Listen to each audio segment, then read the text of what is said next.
আচ্ছা দেখো, তোমাদের মনে করো আজকে থেকে হচ্ছে ইন্টারমিডিয়েটের অফিসিয়াল ক্লাস। ধরো ইন্টারমিডিয়েটের যে জার্নি এটা শুরু। আচ্ছা, এসএসসি এবং ইন্টারমিডিয়েটের ভিতর অনেক পার্থক্য আছে। এসএসসি তে ধরো তোমরা পড়ছো বায়োলজি, ফিজিক্স, কেমিস্ট্রি, ম্যাথ। ধরো তোমরা ফিজিক্সে তো আলাদা কোনো পেপার ছিল না, শুধু ফিজিক্স ছিল।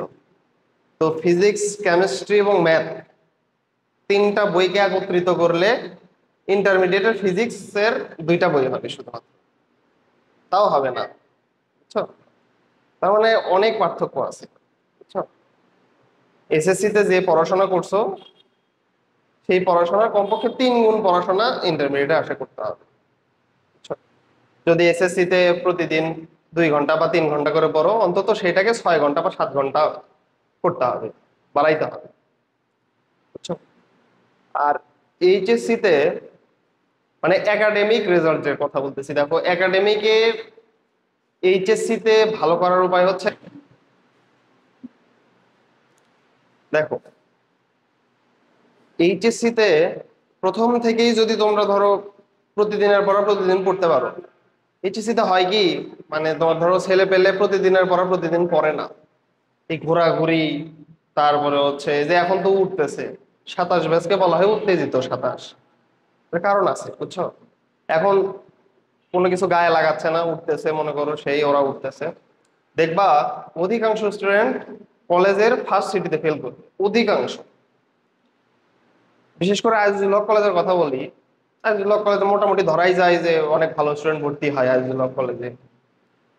তো ওখানে ফার্স্ট সিটিতে পাশ করে সর্বোচ্চ হলে 150 জন, 700 জনের ভিতরে পাশ করে 150 জন, বাকি ফেল করতেছে 550 জনের মতো। তো এটাই হচ্ছে রিয়েলিটি। রিয়েলিটিটা কি, যদি প্রতিদিনের পড়া কেউ প্রতিদিন পড়তে পারে, এইচএসসি আসলে তেমন কিছু না। জাস্ট একটু প্রতিদিনের পড়া প্রতিদিন পড়তে হবে, সময় করে অন্তত। ধরো যা পড়ালাম আমি, অন্তত 20 মিনিট বা 30 মিনিট হলেও চোখ বুলাইতে হবে। এমন করা যাবে না যে স্যার পড়াইতেছে তো আমার কাজ আমি করতেছি আর হচ্ছে স্যারের কাজ স্যার করবে, এরকম করলে কিন্তু হবে না। আমি যা পড়াবো অন্তত 20 মিনিট হলেও দেখতে হবে। আর দেখো, প্রথম থেকেই যদি তুমি এটা করো, তোমার গ্যাপ পড়বে না। ইন্টারমিডিয়েটে গ্যাপ তোলার কোনো উপায় নাই। বুঝছো? একবার যদি গ্যাপ পড়ে যায়, 2-3 অধ্যায় গ্যাপ পড়ে গেলেই সেটা তোলা মুশকিল হয়ে যায়। কারণ 2-3 অধ্যায় গ্যাপ পড়া মানে অন্য একটা টাইম থেকে বের করে তারপরে তোমাকে ওই গ্যাপটা ফিল আপ করতে হবে। এই সময় হয় না ইন্টারমিডিয়েটে, সময়টাই কম এবং সিলেবাস হিউজ। তার মানে মূল কথা কি, মূল কথা হচ্ছে দিনের পড়া দিনে শেষ করা। প্রথম কথা হলো দিনের পড়া দিনে শেষ করা। এখন আসো, অনেককে দেখবা, যেহেতু প্রথম ক্লাস জাস্ট ইন্ট্রোডাকশনের জন্য এগুলো বলা। দেখো অনেককে দেখবা এখন থেকেই শুরু করে দিবে medical preparation, engineering preparation, varsity preparation, মানে এখনই ভাগ করে ফেলছে। এখনো কিন্তু এইচএসসি শুরুই হয় নাই, এখনই ভাগ করে ফেলছে। এইটা বেশ খারাপ একটা ফল নিয়ে আসে। তোর কখনো চিন্তা করা যাবে না না আমি মেডিকেলে পড়বো তার মানে আমার মেডিকেলই হচ্ছে একমাত্র অবলম্বন, এটা করাই যাবে না। ইঞ্জিনিয়ারিং এ পড়বো তার মানে আমার একেবারে ম্যাথ ভালো করে করতে হবে, বায়োলজি পড়া যাবে না, এরকম না। তুমি একাডেমিকে যখন থাকবা তখন তোমার এইগুলো চিন্তা করা যাবে না। তোমার চিন্তা করতে হবে সায়েন্স যেহেতু নিছো, ফিজিক্স, কেমিস্ট্রি, ম্যাথ এবং বায়োলজি, অন্য অধ্যায়গুলো আমি পাশে রেখে দিলাম। অন্য অধ্যায়গুলো মানে অন্য যে ধরো সাবজেক্ট গুলো আছে ওইগুলো পড়ার সময় হয় না, খুব একটা সায়েন্সে পড়লে ওই সময়গুলো হয় না। তোমার কাজ হবে ফিজিক্স, কেমিস্ট্রি, ম্যাথ, বায়োলজি, এই চারটার ভিতরে কখনো ভাগ না করা। অনেকে কি করে, আমি মেডিকেলে পড়বো এই জন্য বায়োলজি ভালো করে পড়ে, ও ম্যাথ করেই না। কিন্তু পরবর্তীতে তোমাকে ভর্তি পরীক্ষায় ম্যাথ দাগাইতে হবে। ধরো পাইলা না, তুমি মেডিকেলে চান্স পাইলা না, হতেই পারে। মেডিকেল একটা জুয়া খেলার মতো। বুঝছো? মেডিকেল এক্সাম একটা জুয়া খেলার মতো। কেমন? 100টা কোশ্চেন দিবে, যার ভাগ্যে লেগে যায়। বুঝছো? পড়াশোনা তো করতেই হবে, কারণ অনেক কিছু লাকের উপরে চলে যায়, ভাগ্যের উপরে চলে যায়। তার মানে এত বেশি রিস্ক নেওয়া যাবে না। যদি না হয় ইনকেস হলো না, তাহলে তো অন্য জায়গাতে চান্স পাইতে হবে, তাই না? তার জন্য ম্যাথ দরকার। তুমি যে ম্যাথ বাদ দিলা, তখন তোমার চান্স হবে না। তো আবার যে ইঞ্জিনিয়ারিং প্রিপারেশন নেয় তাই আবার বায়োলজি পড়ে না, তার সমস্যা কোথায় হয়? ধরো ইঞ্জিনিয়ারিং এ সামহাও একটু খারাপ হলো, ঢাকা ইউনিভার্সিটির পরীক্ষায় বায়োলজি দাগাইতে হয়, তখন একটা বিপদে পড়ে যাবে। যে কোনো ইউনিভার্সিটির পরীক্ষায় এই 4টা সাবজেক্ট দাগাইতে হয়, ফিজিক্স, কেমিস্ট্রি, ম্যাথ, বায়োলজি। কারণ বুদ্ধিমানের লক্ষণ হচ্ছে এই ফিজিক্স, কেমিস্ট্রি, ম্যাথ, বায়োলজি এগুলোকে ভাগ না করে প্রথম থেকেই ভালোভাবে পড়া। 4টা সাবজেক্ট, এই 4টা সাবজেক্ট ভালো করে পড়লে মোটামুটি সব জায়গাতেই চান্স হয়ে যায়, সব জায়গাতেই চান্স হয়ে যায়। বুঝছো? দেখো আমার কথা বলি, আমি হচ্ছে আমাদের যখন হচ্ছে আজিজুলের ক্লাস শুরু হয়, তো বিষয়টাকে একটু ডে বাই ডে আপগ্রেড করার চিন্তা করতে হয়। আমাদের সময়ে আমার মনে আছে ফার্স্ট সিটিতে, আজিজুলের ফার্স্ট সিটিতে আমি 56তম হয়েছিলাম। তারপরে সিটির পরে হয়েছে অর্ধবার্ষিক পরীক্ষা, অর্ধবার্ষিক পরীক্ষায় 40তম হয়েছি। অর্ধবার্ষিক পরীক্ষার পরে আসছে ইয়ার চেঞ্জ। ইয়ার চেঞ্জ পরীক্ষা মানে একাদশ শ্রেণী থেকে দ্বাদশ শ্রেণীতে ওঠার যে পরীক্ষা। এখন এই এক্সামে আমি ফার্স্ট হয়েছিলাম, আজিজুলে ফার্স্ট হয়েছিলাম। মানে বিষয়টা দেখো ডে বাই ডে আপগ্রেড কিভাবে হয়। আর আমি কখনোই একাডেমিকে, এই যে তোমাদের বললাম না যে সাবজেক্ট ডিফারেন্সিয়েট করা, যেটা এটা কখনোই করিনি। 4টা সাবজেক্ট খুব ভালোভাবে পড়ছি। প্রি টেস্টে 5th হয়েছি, তারপরে টেস্টে 7th, মানে অল টাইম আজিজুলে 10-এর ভিতরে থাকছি। ইভেন এর রেজাল্ট, এর যে ফলাফল, এটা কিন্তু আমি মাস্ট বি অ্যাডমিশনে পাইছি।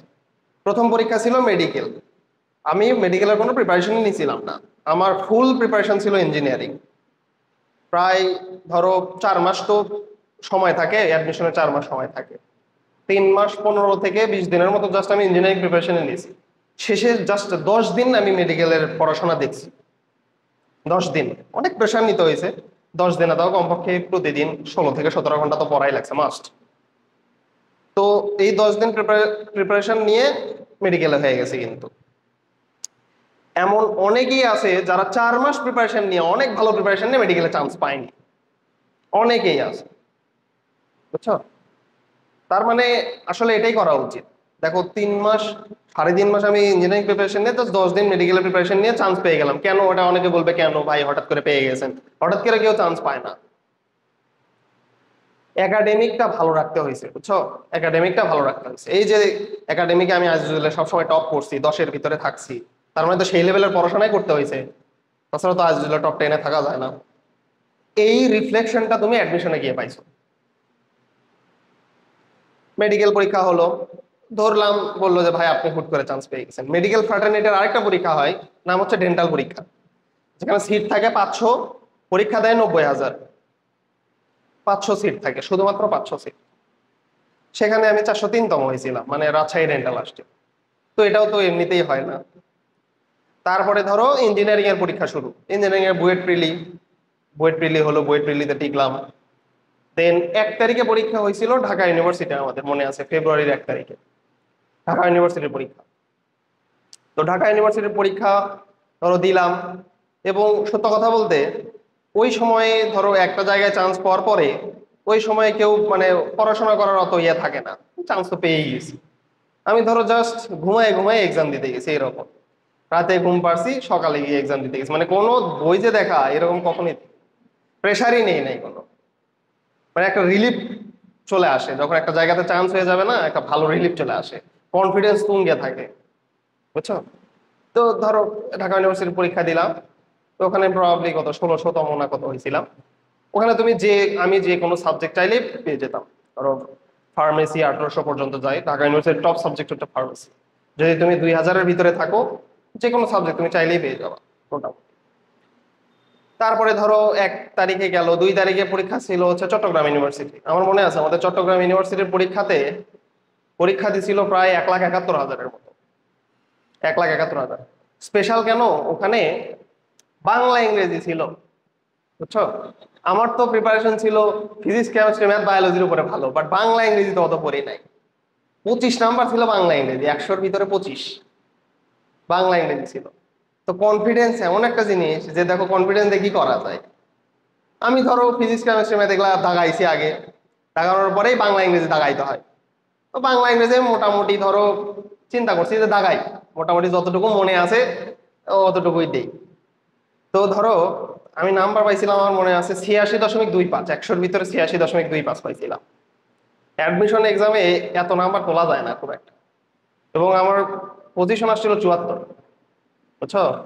যখন তুমি এই 1,71,000 বা যখন 2 লাখ এক্সামিনের ভিতরে এক্সাম দিবা, 0.25 পিছায় গেলেও তোমার র্যাঙ্ক 800 পিছায় যাবে, 800-900 করে পিছায় যাবে, এত কম্পিটিটিভ।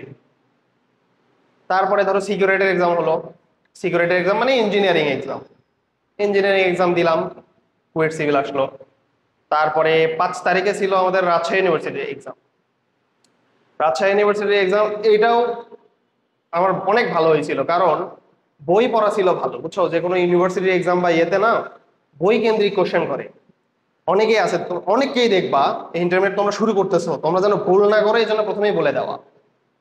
অনেককেই দেখবা এখন ধরো 26 ব্যাচ বা 25 ব্যাচ অ্যাডমিশনে ঢুকবে, এখন এদের বই পড়া নাই, বই পড়েই নাই, প্রাইভেট টু প্রাইভেট খালি ঘোরাফেরা করছে, বই পড়ে নাই, বুঝছো। এরা ব্যাপক রেজাল্ট খারাপ করে অ্যাডমিশনের এক্সামে। এত কোশ্চেন ওরা কই থেকে পাবে, এত কোশ্চেন কই থেকে পাবে, তাই না? কারণ প্রতি বছর কোশ্চেন করা হচ্ছে, 100টা 200টা করে কোশ্চেন করতেছে মনে করো। নতুন নতুন কোশ্চেন কই পাবে? এই যে বই, মেইন বইয়ের ভিতরে হাজার হাজার কোশ্চেন আছে, মেইন বই থেকে কোশ্চেন। তো যখন আমি ধরো রাজশাহী ইউনিভার্সিটি এক্সাম দিলাম, 80টা কোশ্চেন থাকে ওখানে, 80টা কোশ্চেনে 100 মার্ক, মানে 1.25 করে।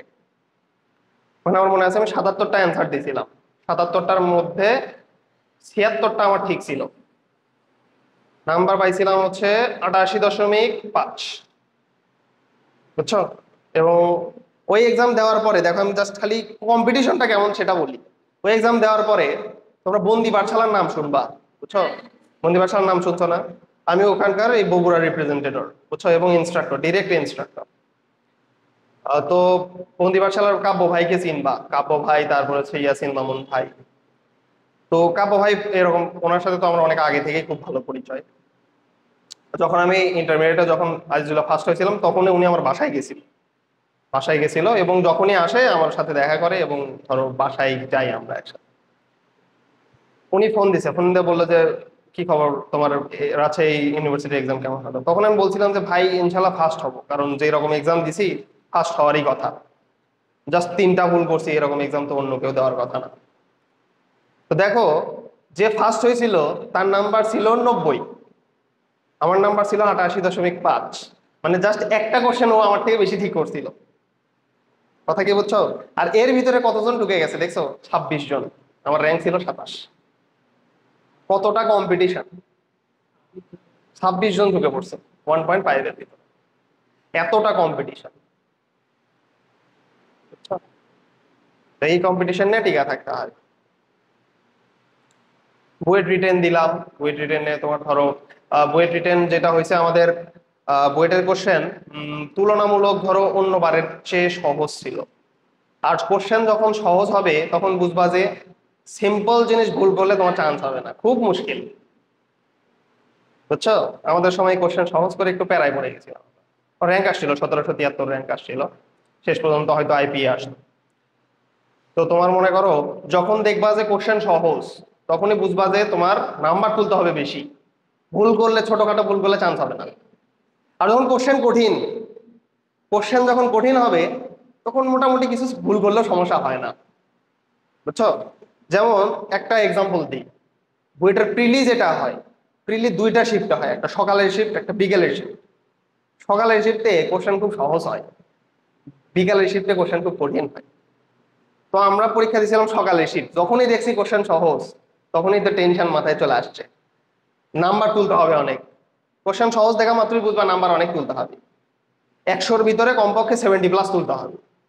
1 ঘন্টার ভিতরে সবগুলাই ম্যাথ থাকে, বুয়েট প্রিলি মানে 100টাই ম্যাথ থাকবে মোটামুটি 1 ঘন্টার ভিতরে, তাও 70+ তুলতে হবে। আর যেখানে বিকেলের শিফটে কঠিন কোশ্চেন হয়, বুঝবা যে 40টা 42টা পারলেই হতো, কারণ অনেক কঠিন থাকে, বুঝছো। তো তোমাদের পরামর্শ যেটা থাকবে, প্রথম থেকেই একটু বেশি সিরিয়াসনেসের দরকার নাই, কারণ এই ফ্লোটা তোমার এই 2 বছর ধরে রাখা লাগবে। এখন অনেকেই দেখবা যে সেই সিরিয়াস, এই 2 মাস সেই পড়াশোনা করবে, এই সিরিয়াসনেস তো থাকে না, বুঝছো? জাস্ট উইথ দ্য ফ্লো, কথাটা হচ্ছে উইথ দ্য ফ্লো, স্রোতের সাথে যাইতে হবে। তোমাকে যেভাবে নিয়ে যাচ্ছে তুমি জাস্ট সেইভাবে যাবা, বুঝছো? বেশি হাইপার সিরিয়াসনেসের কোনো দরকার নাই, কারণ এই ফ্লোটা 2 বছর রাখতে হবে। অনেকে 1 মাস দেখবা যে 17 ঘন্টা 18 ঘন্টা করে পড়বে, দিনের ভিতরে 17 ঘন্টা করে পড়বে, 1 মাস পরে ও বসে থাকবে, ওর আর পড়তে মন চাইবে না। মাইন্ড আমাদের সাইকোলজিক্যাল বিষয়ে এরকমই, সব সময় সবকিছু নিতে চাইবে না, ওদের এটা ব্রেন, বুঝছো? সব সময় সবকিছু নিতে চাইবে না। তুমি যদি 1 মাস এরকম এক দিয়ে খাটায় নাও, তারপরে বলবে যে, ব্রেন বলবে যে আমাকে একটু রিল্যাক্স দাও, তখন তোমার রিল্যাক্স করতেই চলে যাবে, যখন আসলে পড়া দরকার তখনই তোমার রিল্যাক্স করতে চলে যাবে। তো তুমি এখনই রিল্যাক্স করতে করতে পড়ো, কারণ এখন তো তোমার কলেজ শুরু হয় নাই, একাডেমিক লাইফ শুরুই হয় নাই। এখন রিল্যাক্স করতে করতে যতটুকু মোটামুটি এগিয়ে নেওয়া যায় ততটুকু করো। কলেজ যখন শুরু হবে তখন থেকে তোমার একটু সিরিয়াসলি পড়াশোনা শুরু করতে হবে, বুঝছো? এখন একেবারে হাইপার সিরিয়াসনেসের কোনো দরকার নেই, রিয়ালিটি চেক করতে হবে। এরকম আমরা অনেক স্টুডেন্ট দেখছি, অনেক স্টুডেন্ট দেখছি, আমাদের সময়ে আমরা দেখছি। আমি তো অনেক দেরিতে আসছিলাম মোটামুটি, আমাদের সময় দেখছি অনেক স্টুডেন্ট এসএসসি পরীক্ষা শেষ তারপরের দিনই এসে ম্যাথ নিছে, এবং আলটিমেটলি তারা ফার্স্ট সিটিতে সবাই ফেল করছে, বুঝছো? তো আসলে এতটা সিরিয়াসনেসের কোনো দরকার নেই। এখন উইথ দ্য ফ্লো 2 বছর তোমাকে চলতে হবে, বুঝছো? যখন কলেজ শুরু হবে তখন থেকে একটু ভালোভাবে পড়াশোনা শুরু করো। আচ্ছা দেখো, আজকে আমরা মোটামুটি ম্যাট্রিক্স নির্ণায়কের, হ্যাঁ, আমার আমার 22 ব্যাচ।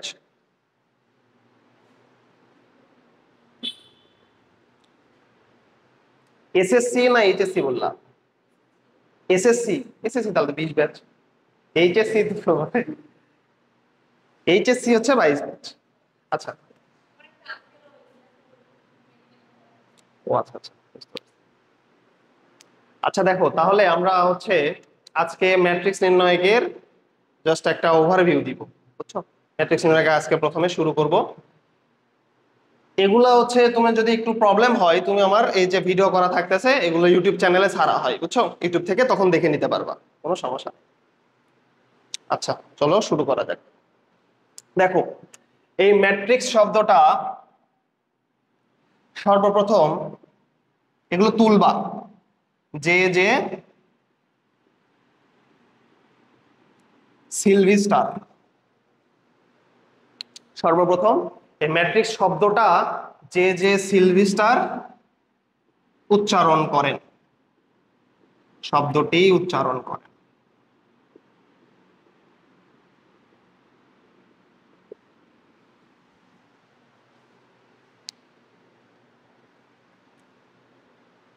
ম্যাট্রিক্স শব্দটা তার মানে সর্বপ্রথম যে যে সিলভিস্টার উচ্চারণ করেন, এবং পরবর্তীতে আর্থার কেইলে, আর্থার কেইলে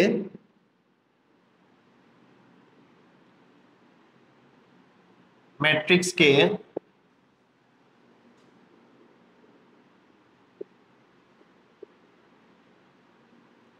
বিস্তারিতভাবে উপস্থাপন করেন।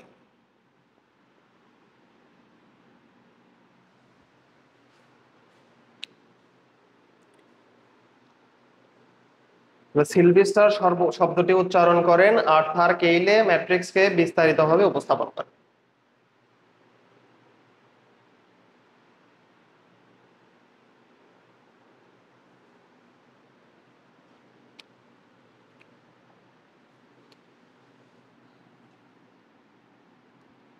এখন আসো, সারি। সারি বলতে আমরা কি বুঝি? শাড়ি, এটা কিন্তু পরার শাড়ি না, তাই না? আমরা যে মেয়েরা যে শাড়ি পরে এটা কিন্তু না। তাহলে শাড়ি বলতে কি বোঝানো হয়? অনুভূমিক যে দিক, এগুলো কি সারি না? দেখো তো, যেগুলো হরাইজন্টাল রেখা বরাবর থাকে বা এক্স অক্ষ বরাবর যেগুলো থাকে সেগুলোকে বলা হয় সারি। আর কলাম কাকে বলা হবে? যেগুলো লম্বা লম্বি থাকে, তাই না? এগুলো হলো কলাম। তুলে নিতে পারো, এগুলো তুলে নিতে পারো, কোনো সমস্যা নাই। তাহলে সারি হচ্ছে আমাদের যেগুলো হরাইজন্টাল অ্যাক্সিসে থাকে, আর কলাম হচ্ছে যেগুলো আমাদের ভার্টিক্যাল অ্যাক্সিসে থাকে।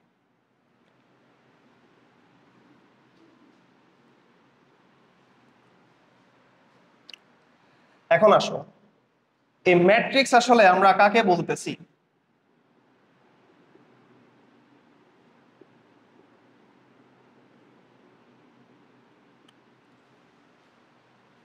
কোন রাশিকে যদি সারি এবং কলামে সুবিন্যস্ত করা যায় তাহলে সেই রাশিকে বলা হচ্ছে ম্যাট্রিক্স। তাহলে লেখো, কোন রাশিকে যদি সারি এবং কলামে সুবিন্যস্ত করা যায়,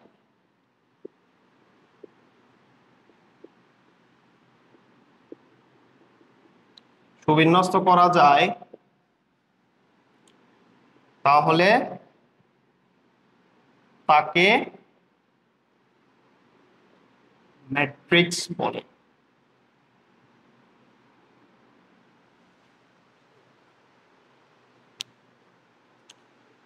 কোন রাশিকে যদি সারি এবং কলামে সুবিন্যস্ত করা যায় তাহলে তাকে ম্যাট্রিক্স বলে। যেমন এক্সাম্পল দেই, দেখো এই ম্যাট্রিক্সকে সাধারণত থার্ড ব্র্যাকেটের ভিতরে লিখতে হয়, বড় ধরনের থার্ড ব্র্যাকেট। 1 2 3 4 5 6 7 8 9, এটাকে আমি ক্লোজ করলাম। দেখো তো এখানে কয়টা সারি কয়টা কলাম বলতে পারবা? দেখো, একটা সারি, দুইটা সারি, তিনটা সারি, একটা কলাম, দুইটা কলাম, তিনটা কলাম। তাহলে এখানে তিনটা সারি, তিনটা কলাম। ম্যাট্রিক্সকে তুমি এইভাবেও প্রকাশ করা যায়, আবার এটাকে অথবা অর এটাকে ফার্স্ট ব্র্যাকেটের ভিতরেও লেখা যায়। 1 2 3 4 5 6 7 8 9, ফার্স্ট ব্র্যাকেটের ভিতরেও লেখা যায়।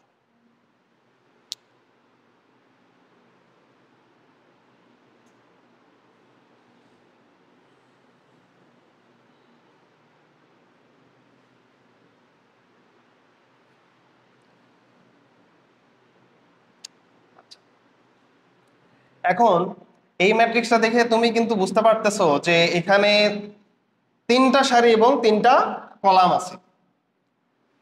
তো এই যে তিনটা সারি এবং তিনটা কলাম বললাম, এই যে সংখ্যা আমরা নির্ধারণ করলাম, এটাকে বলা হয় ম্যাট্রিক্সের ক্রম, অর্ডার অফ ম্যাট্রিক্স। লেখো, ম্যাট্রিক্সের ক্রম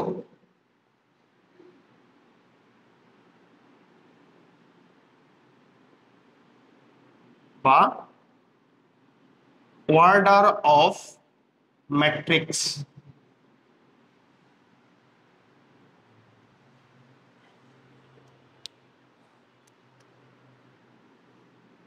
ম্যাট্রিক্সে সারি ও কলামের সংখ্যাকে, কলামের সংখ্যাকে ম্যাট্রিক্সের ক্রম বলা হচ্ছে।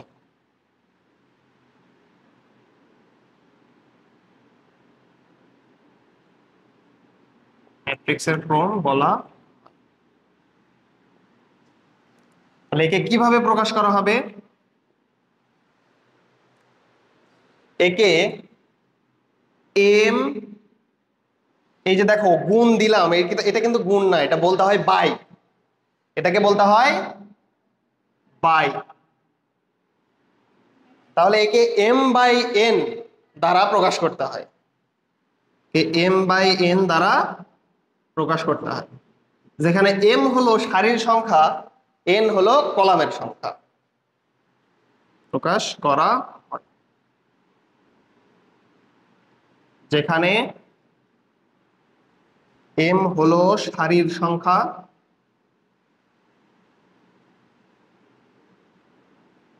এবং এন হলো কলামের সংখ্যা।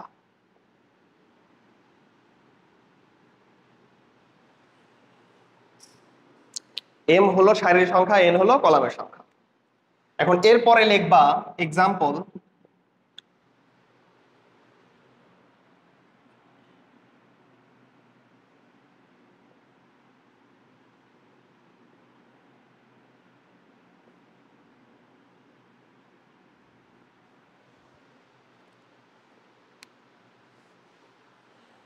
এই ম্যাট্রিক্সের ক্রম কত দেখি বলো।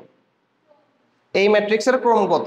ক্রমকে বলা হবে কিভাবে দেখো, এই যে ম্যাট্রিক্স, এই ম্যাট্রিক্সের ক্রম হবে 3/3, এইভাবে বলতে হবে, কারণ তিনটা সারি তিনটা কলাম, 3/3। এখন এইটার ক্রম কত হবে? 2/4, কারণ সারি আছে দুইটা, কলাম আছে। এক্সাম্পল এটা, আর লেখো ম্যাট্রিক্সের ক্রম,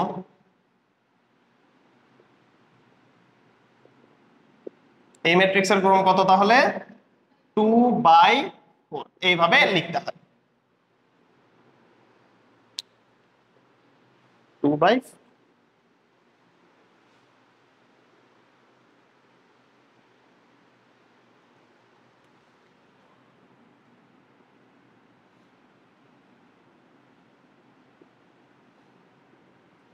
দেখি বলতে পারবা এইটা একটা ম্যাট্রিক্স, এই ম্যাট্রিক্সের ক্রম কত?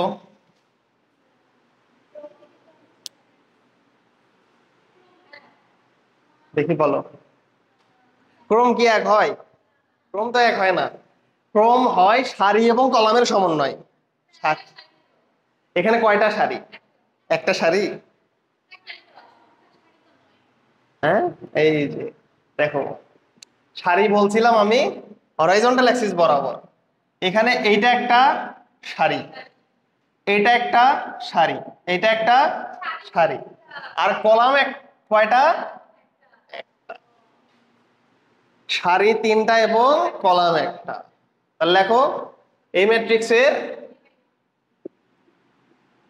এই ম্যাট্রিক্সের ক্রম কত হবে? 3/1। দেখছো, এখানেই ধরা খেয়ে গেলাম, এখানেই ধরা খেয়ে গেলাম। কোশ্চেন থাকলে মাস্ট বি বলবা, যে কোনো জায়গাতে কোনো কোশ্চেন থাকলে অবশ্যই বলবা।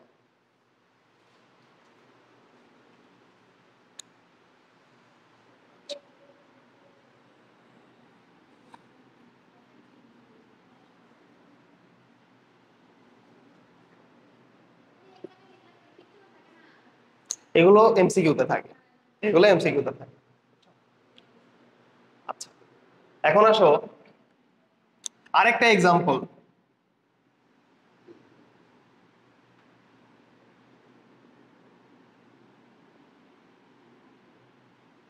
এই এক্সাম্পলটা তোলো, এখানে সারি এবং কলাম কয়টা, এর ক্রম বলো।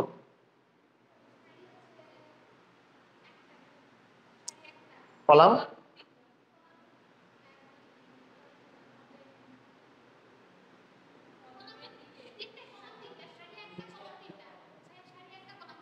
হ্যাঁ, এই যে দেখো সারি এই বরাবর, এক্স অক্ষ বরাবর কয়টা? একটা। কলাম এই বরাবর, তাহলে কলাম কয়টা হইলো? তিনটা। তাহলে লেখো ম্যাট্রিক্সের ক্রম কত হবে তাহলে? ম্যাট্রিক্সের ক্রম, এই ম্যাট্রিক্সের ক্রম কত হবে? 1/3, 1/3। তোমাদের ম্যাট্রিক্স শেষ হওয়ার সাথে সাথে একটা এক্সাম নিব, বুঝছো? আর আমি এক্সাম নিলে ফার্স্ট হলে যে ফার্স্ট হয় তাকে ক্রেস্ট দিই, বুঝছো?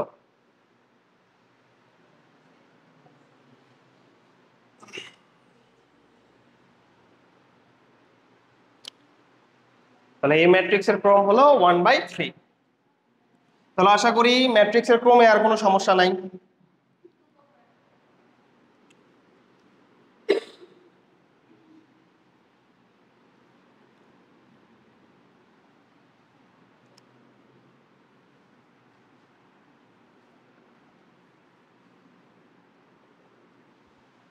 এখন আসো ভুক্তি বা এন্ট্রি, লেখো ভুক্তি বা এন্ট্রি। এই ইংলিশগুলো মুখস্থ রাখতে হবে। বুঝছো, অনেক সময় কোশ্চেন করার সময় দেখবা যে ভুক্তি না বলে এন্ট্রি দিয়ে দিল।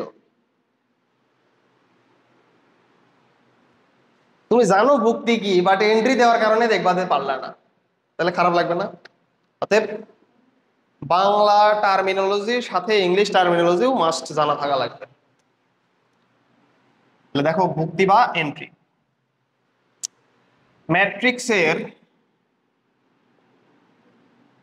ম্যাট্রিক্সের অন্তর্গত প্রতিটি সদস্যকে লেখো। ম্যাট্রিক্সের অন্তর্গত ম্যাট্রিক্সের অন্তর্গত প্রতিটি সদস্যকে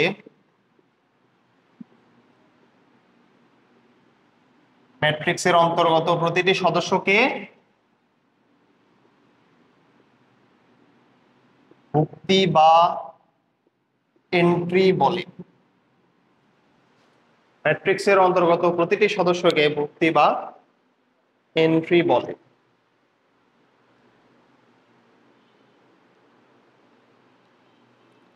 ম্যাট্রিক্সের অন্তর্গত প্রতিটি সদস্যকে কি বলা হচ্ছে? ভুক্তি বা এন্ট্রি।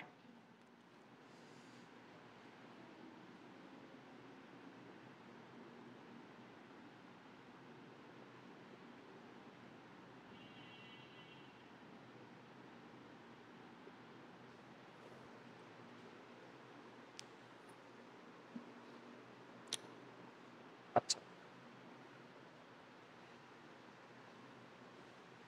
এখন দেখো এই যে একটা ম্যাট্রিক্স, এই ম্যাট্রিক্সের এইটা একটা সদস্য না, এইটা একটা সদস্য, এইটা একটা সদস্য, তার মানে এই ম্যাট্রিক্সে কয়টা ভুক্তি আছে?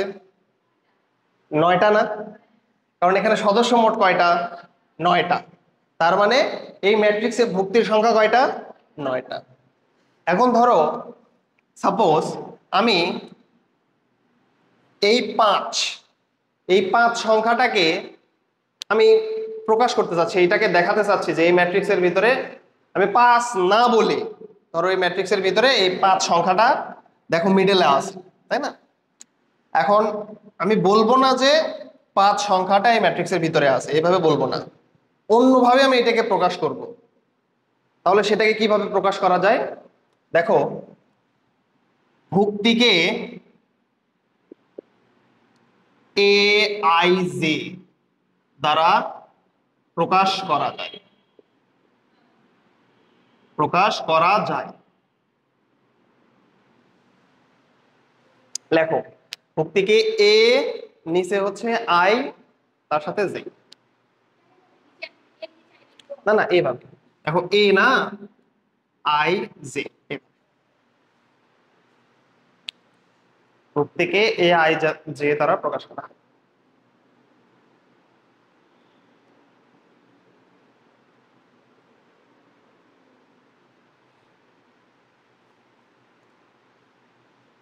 যেখানে যেখানে আই সারি নির্দেশ করে, জে কলাম নির্দেশ করে। যে কলাম নির্দেশ করে, কলাম নির্দেশ করে।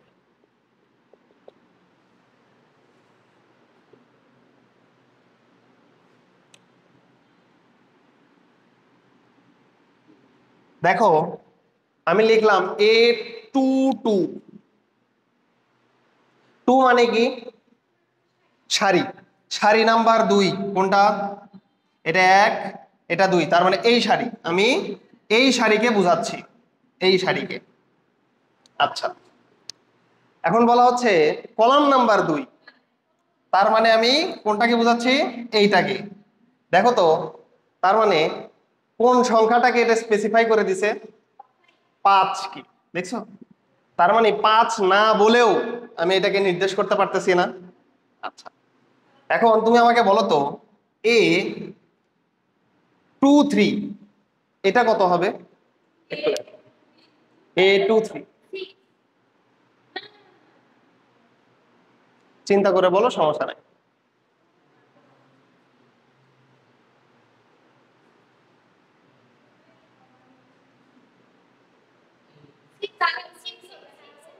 হ্যাঁ, A2 3, তার মানে এটা হলো 1 নাম্বার সারি, এটা হলো 2 নাম্বার সারি, তার মানে এইটা। এখন কলাম হচ্ছে কয় নাম্বার? 3 নাম্বার। এটা 1 নাম্বার কলাম, এটা 2 নাম্বার কলাম, এটা 3 নাম্বার কলাম। দেখো তো 6 মাঝখানে কমন পড়ে গেল না? 6। আচ্ছা, এখন আমাকে বলো A31।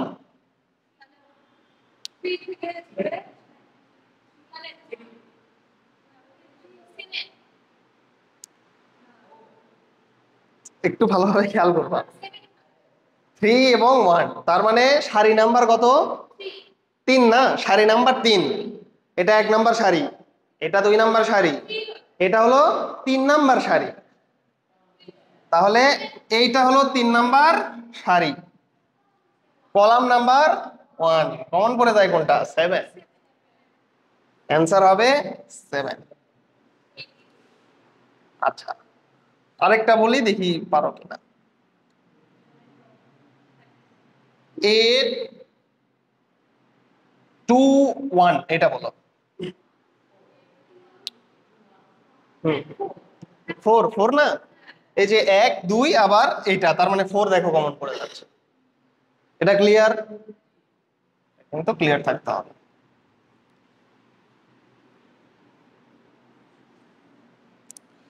তার মানে যে কোনো একটা ম্যাট্রিক্সে দেখো, যদি আমি ভুক্তি বা এন্ট্রি সাহায্যে লিখতে চাই, তাহলে ম্যাট্রিক্সটাকে আমি এইভাবে লিখতে পারবো না। এটা হলো A11, এটা হলো A12, কারণ সারি নাম্বার 1 কলাম নাম্বার 2। A13, সারি number 1 column number 3। A21, A22, A23, A31, A32, A33। এটা একটু তুলে নাও।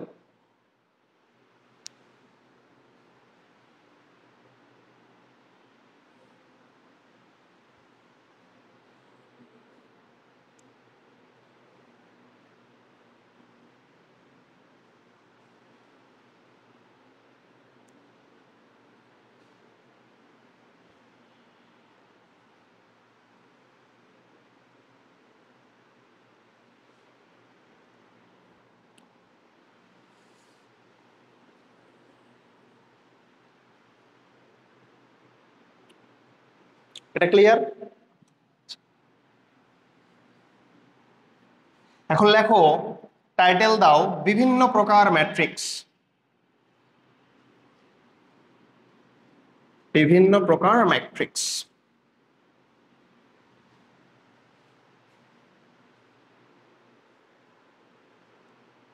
বিভিন্ন প্রকার ম্যাট্রিক্স।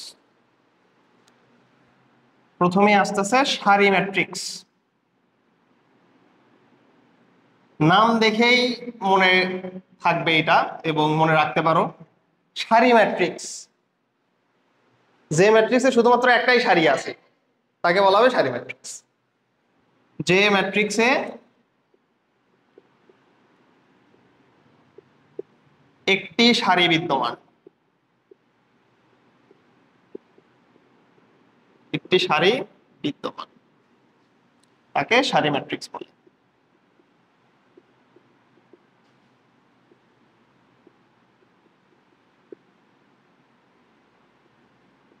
যে ম্যাট্রিক্সে একটি সারি বিদ্যমান তাকে বলা হচ্ছে সারি ম্যাট্রিক্স। এক্সাম্পল,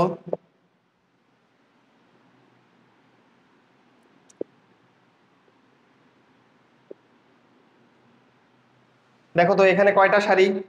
একটাই সারি। কলাম কিন্তু অনেকগুলা থাকতে পারে। হ্যাঁ, কলাম 4টা থাকুক 5টা থাকুক আমার কোনো যায় আসে না, দেখবো আমরা সারি কয়টা। সারি একটা হবে।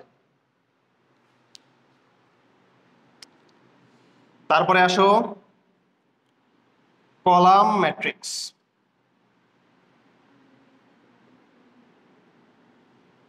কলাম ম্যাট্রিক্স,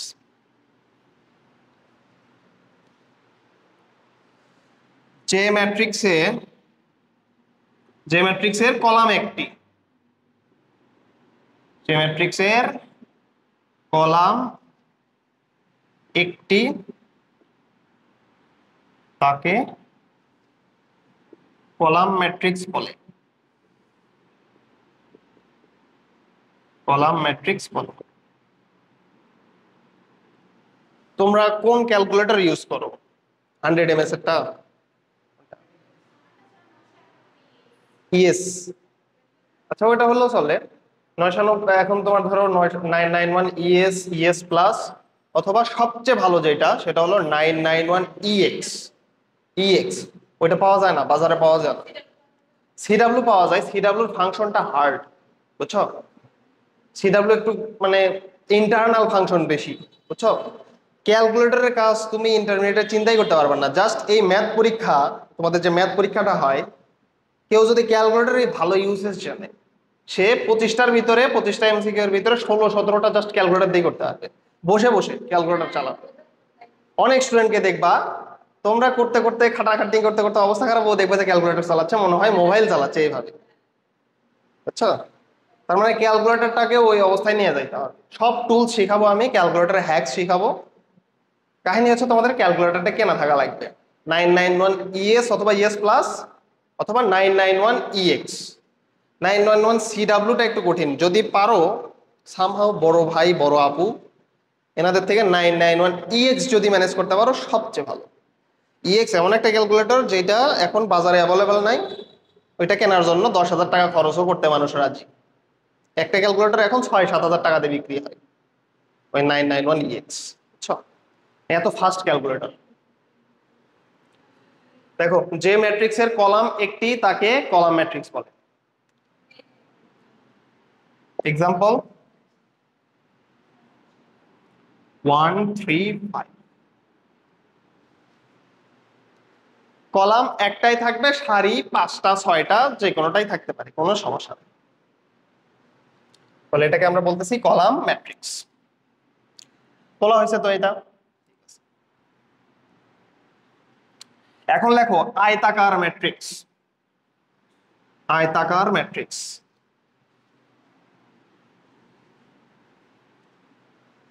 আয়তাকার ম্যাট্রিক্স। দেখো এগুলো কিন্তু তোমাদের আলাদা করে মুখস্থ করার কোনো প্রয়োজন নেই, এমনি কিন্তু মনে থাকে। আয়তাকার ম্যাট্রিক্স।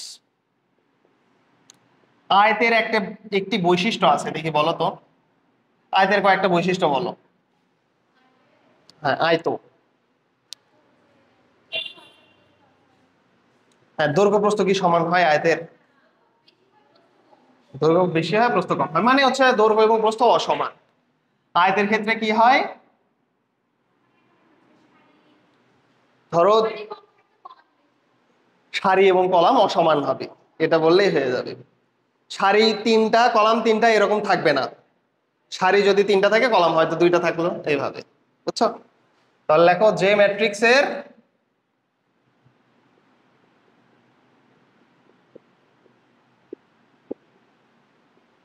সারি এবং কলাম অসমান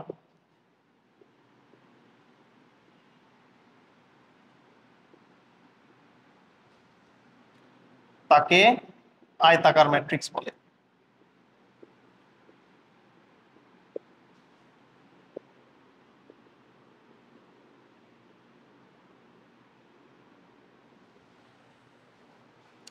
এক্সাম্পল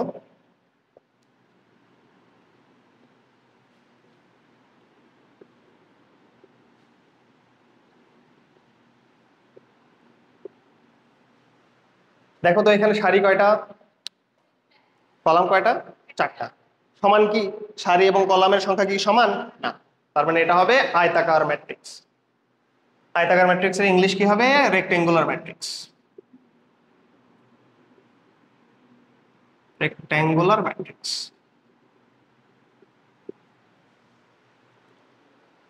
বর্গ দেখতে কেমন হয়? বর্গের দৈর্ঘ্য এবং প্রস্থ সমান হয়। তাহলে দেখি বলো তো বর্গ ম্যাট্রিক্স কাকে বলবো? সংখ্যা। এই যে হয়ে গেছে বর্গ ম্যাট্রিক্স।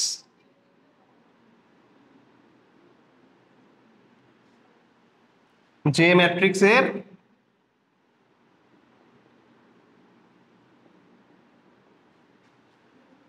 সারি এবং কলামের সংখ্যা সমান।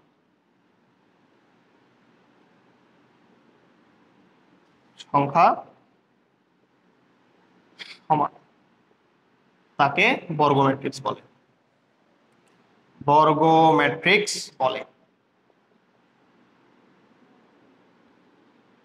তাকে বর্গ ম্যাট্রিক্স বলে। এক্সাম্পল,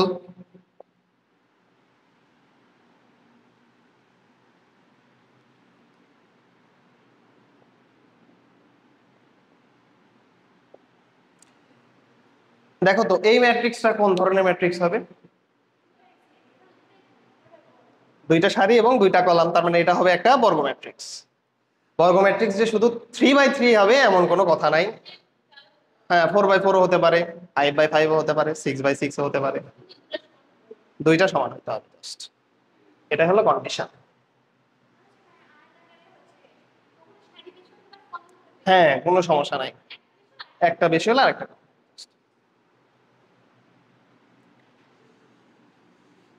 এটা তো তুলছো, ঠিক আছে।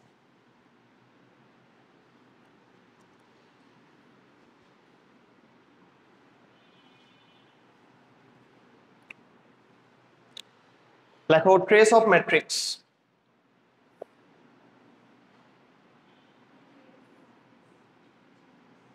ট্রেস অফ ম্যাট্রিক্স,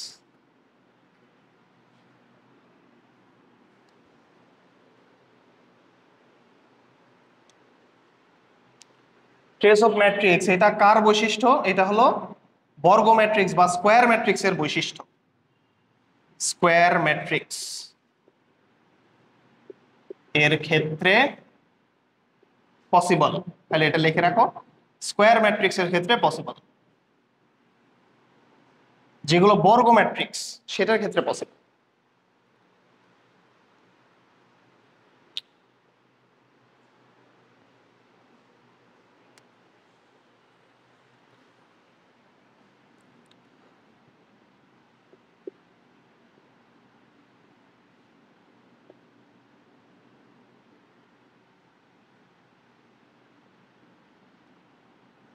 দেখো এটা কি বর্গ ম্যাট্রিক্স না, তার মানে এটার ট্রেস সম্ভব, কারণ আমি বলছি কিন্তু ট্রেস অফ ম্যাট্রিক্স শুধুমাত্র বর্গ ম্যাট্রিক্সের ক্ষেত্রে হয়। এখন দেখো এই যে একটা ম্যাট্রিক্স দেখতেছো, এই ম্যাট্রিক্সের এটা কি একটা কর্ণ না? দেখো তো, এটা একটা কর্ণ আর এইটা একটা কর্ণ। তো এই ম্যাট্রিক্সের এই যে কর্ণটা দেখতেছো, এই কর্ণটাকে বলা হয় মুখ্য কর্ণ। মুখ্য কর্ণ। আর এই যে এটা দেখতেছো, এটাকে বলা হয় গৌণ কর্ণ।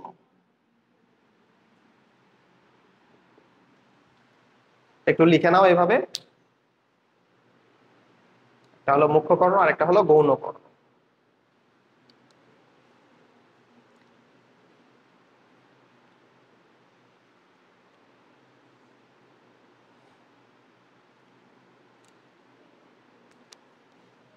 মুখ্য কর্ণ বরাবর,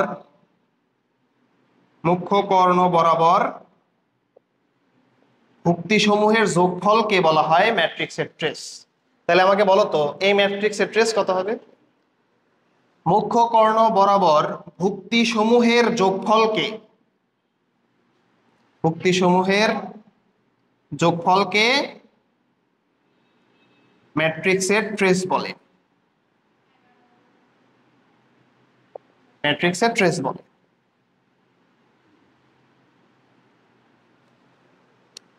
দেখো এখানে মুখ্য কর্ণ কোনটা? এটা না? মুখ্য কর্ণ বরাবর ভুক্তি সমূহের যোগফলকে বলা হয় ম্যাট্রিক্সের ট্রেস। এখানে ভুক্তি কত কত আছে? 1 আছে, 7 আছে এবং 3 আছে। তাহলে যোগফল কত? 3 + 7 10 + 1 মানে কত? তার মানে এই ম্যাট্রিক্সের ট্রেস হবে কত? 11। তাহলে ট্রেস হবে এই ম্যাট্রিক্সের ট্রেস হবে 11।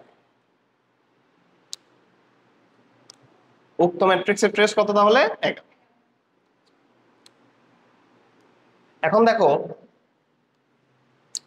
যদি এই মুখ্য কর্ণ বরাবর যে ভুক্তি আছে, এই ভুক্তিগুলোকে যদি আমি গুণ করতাম, গুণ 3 যোগ করলে পাইতেছি আমরা ট্রেস, আর যদি গুণ করতাম তাহলে কত পাওয়া যেত? 21। এটাকে বলা হয় মুখ্য পদ। মুখ্য পদ। তাহলে কি লিখবা? লেখো মুখ্য পদ। মুখ্য পদ।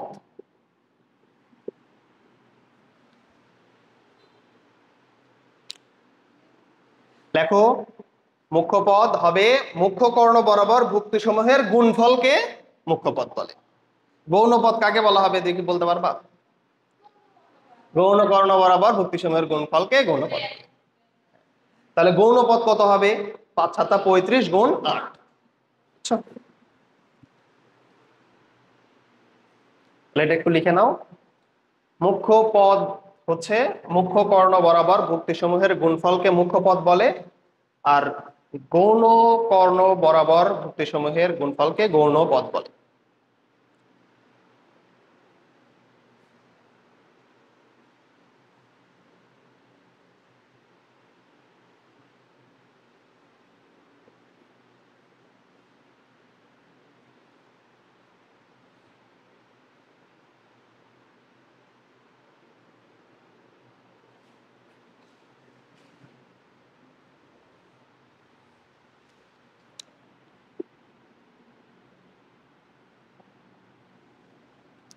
এটা একটু লিখে নাও, তারপরে লেখো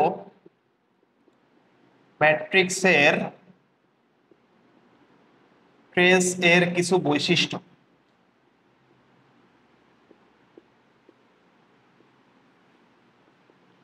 কিছু বৈশিষ্ট্য। Trace of A plus B. Trace of A plus B বলতে বোঝানো হচ্ছে ধরো এ একটা ম্যাট্রিক্স, বি আর একটা ম্যাট্রিক্স। তাহলে trace of A plus B কত হবে? এটাকে এভাবে লেখা যায়, trace of A plus trace of. আচ্ছা,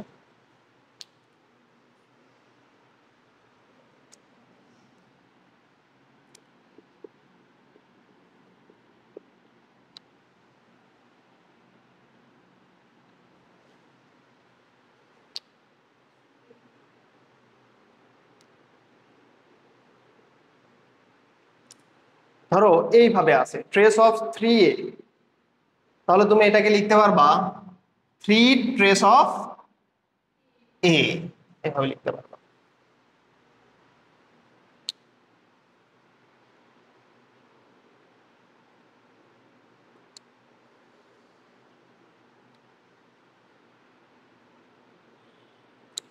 তাহলে ধরো এই ম্যাট্রিক্সটাই দেওয়া থাকলো, এই ম্যাট্রিক্সটাই দেওয়া থাকলো, তারপরে বলা হচ্ছে ট্রেস অফ, এই ম্যাট্রিক্সটা বলা আছে ধরো সাপোজ এ, এ সমান সমান এইটা, ট্রেস অফ 4a কত হবে দেখি বলতে পারবা?